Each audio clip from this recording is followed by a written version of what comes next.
Number 29 سورہ النساء کی، احترام جان اور احترام مال۔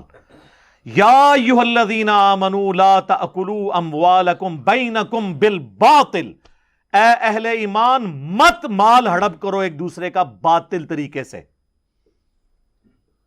الا ان تکونوا تجارۃ عن تراض منکم، ہاں تم مل جل کر کوئی پارٹنرشپ کر کے تجارت کے ذریعے کوئی مال کماتے ہو کہ آدھا وہ پارٹنر ہے آدھا آپ ہیں اور کمائی ہوتی ہے، یا ایک سلیپنگ پارٹنر ہے، محنت دوسرے کی ہے، سرمایہ اس کا تھا تو اب اس کی جو انکم ہے ظاہر ہے اگرچہ آپ کا سرمایہ نہیں تھا لیکن محنت تو آپ کی ہے نا، تو اب اس کے مال سے جو کمائی ہے وہ تو آپ کھا سکتے ہیں، وہ کاروبار ہے مداربہ یا مشارکہ کی شکل میں، ویسے نہیں کسی کا مال ہتھیا سکتے۔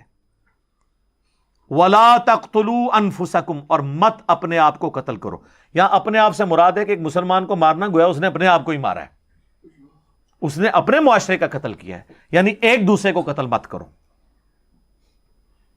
ان اللہ کان بکم رحیما، بے شک اللہ تعالی بھی تو تمہارے ساتھ بڑی مہربانی فرمانے والا ہے۔ جب اللہ تمہاری نافرمانیاں دیکھ کر بھی تمہارا روٹی پانی بند نہیں کر رہا تو تم بھی جو ہے نا انسان بن جاؤ، آدم کے بچے بنو، شیطان کے بچے نہ بنو۔ شیطان نے اپنی غلطی پہ جسٹیفیکیشن دی تھی اور آدم نے اپنی غلطی پہ معافی مانگی تھی، تو آدم کے بچے بنو۔ آدمی کون ہوتا ہے؟ جو آدم کی اولاد میں سے ہو۔ تو اللہ تعالیٰ بھی تو رحم فرمانے والا ہے۔ تو یہاں پہ احترام جان اور احترام مال آیا ہے، ایک دوسرے کو قتل بھی نہیں کرنا اور ایک دوسرے کا مال بھی ہڑپ نہیں کرنا۔ تو یہ بڑی کریٹیکل آیت ہے۔ اس آیت کے کانٹیکسٹ میں ایک حدیث ہے صحیح مسلم کے اندر، اب چونکہ اس آیت کے ساتھ وہ ریلیٹڈ ہے میں اس لیے بیان کر رہا ہوں۔ صحیح مسلم میں حدیث ہے انٹرنیشنل نمبر کے مطابق 4776، جو ہم نے اپنے کربلا والے ریسرچ پیپر میں بھی ڈالی ہوئی ہے، کہ عبد الرحمن بن عبد رب کعبہ ایک تابعی ہیں، وہ کہتے ہیں کہ میں خانہ کعبہ شریف میں داخل ہوا اور میں نے دیکھا کہ حضرت عبداللہ بن عمر بن عاص جو صحابی ہیں وہ خانہ کعبہ کی دیوار کے ساتھ ٹیک لگائے ہوئے اصحاب کو، اپنے ساتھیوں کو، تابعین کو حدیث بیان کر رہے ہیں، جس حدیث کے اندر وہ ترغیب دلا رہے ہیں کہ اپنے حکمران کی اطاعت تم پہ ضروری ہے۔ تو وہ بیٹھ کے حدیث سنتے رہتے ہیں۔ جب وہ حدیث بیان کر چکتے ہیں تو وہ تابعی عبد الرحمن جو ہے وہ حضرت عبداللہ بن عمر بن عاص سے کہتا ہے کہ یہ حدیث جو آپ نے یہاں بیان کی ہے کہ حکمران کی اطاعت کرنی ہے، کیا یہ حدیث آپ نے خود رسول اللہ سے سنی تھی صلی اللہ علیہ وآلہ وسلم؟ تو انہوں نے کہا ہاں، میری آنکھوں نے اللہ کے نبی صلی اللہ علیہ وآلہ وسلم کو دیکھا، میرے کانوں نے آپ سے یہ بات خود سنی اور میرے دل نے اسے یاد رکھا۔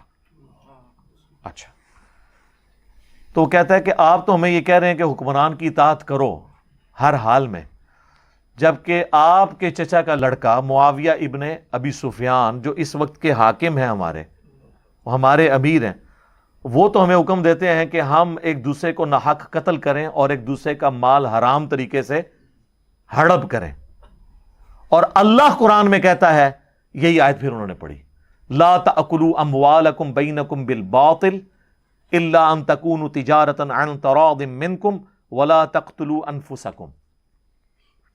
اب ہم اللہ کی بات مانیں یا اپنے حاکم معاویہ ابن ابی سفیان کی بات مانیں؟ آپ ذرا لیول دیکھیں، یہاں تو مفتی کے سامنے کوئی حدیث بیان کرے نا تو وہ کتے کی طرح پڑھتا ہے آگے سے، یہاں ایک تابعی صحابی کو آیت سنا رہا ہے کہ سر جو آپ یہ بات کر رہے ہیں قرآن تو یہ کہتا ہے، ہم کدھر جائیں؟ فرق دیکھا؟ قرآن اسی کہتے ہیں کتابوں کو مانے، اس نے بابے کو نہیں مانا، اس نے کتاب کا حوالہ پیش کیا ہے اپنے سے بہت بڑے بابے کو، یعنی میں رسپیکٹ کے طور پہ یہ لفظ استعمال کر رہا ہوں۔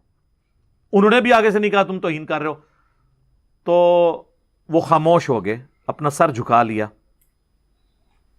تھوڑی دیر خاموشی کے بعد اب سوال ہی بڑا ڈاڈا تھا، ایک تو حکمران کی بات کی اور کہا کہ وہ آپ کا کزن بھی لگتا ہے، پھر انہوں نے سر اٹھایا، انہوں نے کہا کہ معاویہ کی اطاعت کرو ان کاموں میں جس میں اللہ کے حکم کے اندر اندر وہ حکم دے، اور جس میں وہ تمہیں اللہ کی نافرمانی کا کہے تم اس کی نافرمانی کرو۔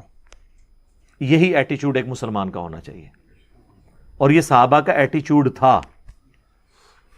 بخاری اور مسلم دونوں میں حدیث ہے کہ نبی علیہ السلام نے ایک انصاری صحابی کو ایک لشکر کا امیر بنا کر بھیجا، اور اس حدیث کے راوی مولا علی ہیں رضی اللہ تعالیٰ عنہ۔ تو راستے میں اس امیر کو غصہ آ گیا.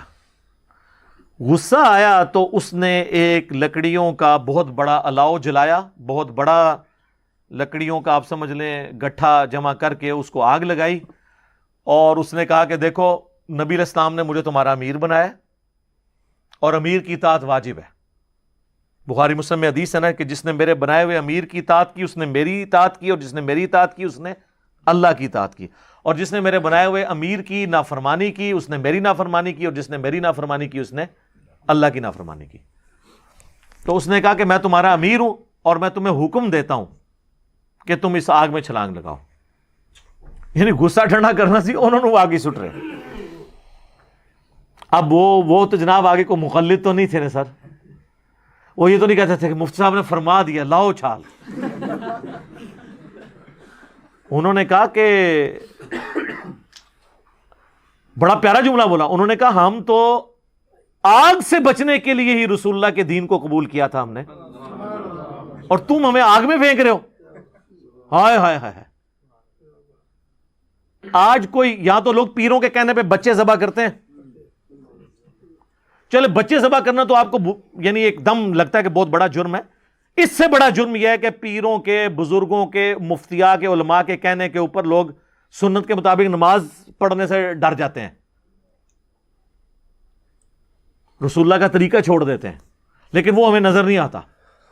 بچہ مر جائے تو نظر آ جاتا ہے.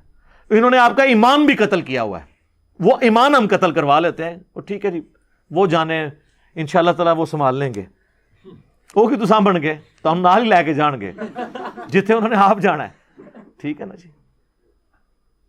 تو خیر اسی دوران وہ آگ ٹھنڈی ہو گئی اور اس صحابی کا غصہ بھی ٹھنڈا ہو گیا. حدیث کے الفاظ ہیں کہ اس صحابی کا غصہ بھی ٹھنڈا ہو گیا, اور جیسے ہی وہ سفر سے واپس آئے نا انہوں نے سیدھا رسول اللہ کو شکایت کی کہ جی آپ کے امیر نے ہمارے ساتھ یہ کیا ہے. نبی علیہ السلام فرمایا اگر تم لوگ اپنے امیر کے کہنے پر اس آگ میں چھلانگ لگا دیتے تو جہنم کی آگ میں جا کے نکلتے سیدھے.